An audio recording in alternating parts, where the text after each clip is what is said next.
নমস্কার। আপনার বাচ্চার কি বারবার সর্দি কাশি হচ্ছে, বুকের ভেতর ঘর ঘর শব্দ হচ্ছে, নাক বন্ধ হয়ে যাচ্ছে বা বাচ্চার খাওয়া দাওয়া কমে যাচ্ছে? আজকের এই ভিডিওটিতে আমরা নবজাতক শিশু থেকে শুরু করে 2-3 বছর বয়সী বাচ্চাদের সর্দি কাশি কমানোর কিছু ঘরোয়া এবং খুবই কার্যকরী উপায় জানবো। আশা করি এই ভিডিওটি দেখার পর আপনাকে বাচ্চার সর্দি কাশি ঠান্ডা লাগা নিয়ে আর কখনো চিন্তা করতে হবে না। 0 থেকে 6 মাস বয়সী বাচ্চাদের জন্য জোয়ান ও রসুনের পোটলা। 3 থেকে 4 কোয়া রসুন এবং অল্প জোয়ান তাওয়ায় হালকা ভেজে একটি সুতির কাপড়ে বেঁধে পোটলা বানিয়ে নাও।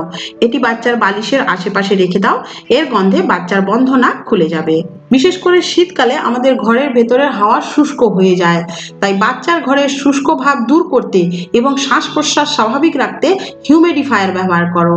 ছোট থেকে বড় যে কোনো বাচ্চার জন্যই এটা ব্যবহার করতে পারো। বাচ্চার রুমে হিউমিডিফায়ার ব্যবহার করলে বাচ্চার ঘন ঘন সর্দি কাশি হওয়ার যে প্রবণতাটা সেটাও কম হবে। মাসাজ।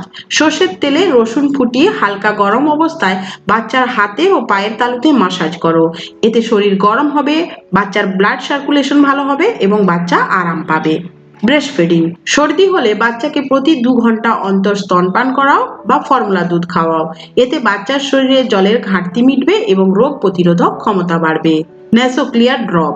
আমি বলবো আপনার বাড়িতে যদি ছোট বাচ্চা থাকে তবে এই ড্রপটি অবশ্যই বাড়িতে রাখবে। এটা খুব কাজ করে। এটি 2 ফোঁটা করে নাকে দিলে বাচ্চার শ্বাস নিতে সুবিধে হয় এবং বাচ্চা ঠিক মতো দুধ খেতে পারে। 6 মাস পূর্ণ হয়ে গেলে বাচ্চাকে কিছু বাড়তি খাবার খাওয়াতে পারি এবং পানিও দিতে পারি। যখন বাচ্চার সর্দি কাশি হবে, ঠান্ডা লাগবে, তখন বাচ্চাকে হালকা গরম পানি খাওয়াতে হবে। এছাড়া জিরের পানিও খাওয়াতে পারো। 1 গ্লাস পানিতে অল্প জিরে দিয়ে ফুটিয়ে নাও। সেই পানি দিনে 1-2 চামচ করে বাচ্চাকে খাওয়ালে কফের সমস্যায় খুব ভালো কাজ দেবে। এই সময় বাচ্চাকে ডায়েটে গরম ভেজিটেবল স্যুপ বা চিকেন স্যুপ যোগ করতে হবে। এই স্যুপ রান্না করার সময় আদা ও গোলমরিচ ব্যবহার করবে, তবে বাচ্চার গলা পরিষ্কার থাকবে। গোসল। অনেকেই বাচ্চার ঠান্ডা লাগলে গোসল করানো বন্ধ করে দেয়। এটা একদম করবে না। হ্যাঁ, যদি খুব বেশি বাচ্চার সর্দি হয়ে যায় বা বাচ্চার জ্বর হয়ে যায় তবে ওই সময় বাচ্চাকে গোসল না করিয়ে গরম পানিতে কোনো কাপড় ভিজিয়ে গা মুছে দাও এবং অবশ্যই পোশাকটা বদলে দেবে। গোসল না করালে বাচ্চা অস্বস্তি বোধ করবে, বাচ্চার শরীরে কফ আরো জমে যাবে। তাই গোসল অথবা স্পঞ্জ বাথ এটা দিতেই হবে।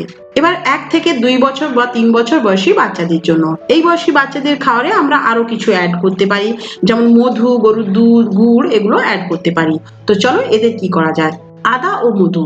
1 চামচ আদার রসের সঙ্গে সামান্য মধু মিশিয়ে দিনে 2 বার করে ওষুধের মতো বাচ্চাকে খাওয়ালে এটা বাচ্চার কাশি কমাতে খুব ভালো কাজ করে। ঘরোয়া কাড়া। 1 গ্লাস পানিতে অল্প একটু আদা, গোলমরিচ, লবঙ্গ এবং একটু গুড় দিয়ে ভালো করে ফুটিয়ে নেবে। এই মিশ্রণটি 1-2 চামচ করে দিনে 2 বার করে খাওয়াও। এটা বাচ্চার জন্য প্রাকৃতিক কফ সিরাপ হিসেবে কাজ করবে। জায়ফলের পেস্ট দিতে পারো। জায়ফলকে ঘষে একটু পেস্ট তৈরি করো। এই পেস্ট বাচ্চার পায়ের তালু, গলা এবং বুকে লাগাও। এতে একটু মধু মিশিয়ে 0.5 ml বাচ্চাকে খাইয়ে দাও। এতেও কিন্তু দ্রুত বাচ্চার সর্দি কাশি ঠিক হয়। যদি একটু বাড়াবাড়ি হচ্ছে মনে হয় তবে তাড়াতাড়ি স্টিম বা ভাপ দিয়ে দাও, প্রয়োজনে নিবুলাইজার দিয়ে দাও, এতে দ্রুত বাচ্চা ঠিক হয়ে যাবে। ভিডিওটি যদি একটু উপকারে আসে তবে নিচে দেওয়া লাইক বাটনটিতে প্রেস করো, অন্য মায়েদের সাথে শেয়ার করো এবং এই ধরনের আরো ভিডিও দেখতে চাইলে নিচে যদি সাবস্ক্রাইব লেখা থাকে তবে ওর উপর প্রেস করো। ধন্যবাদ।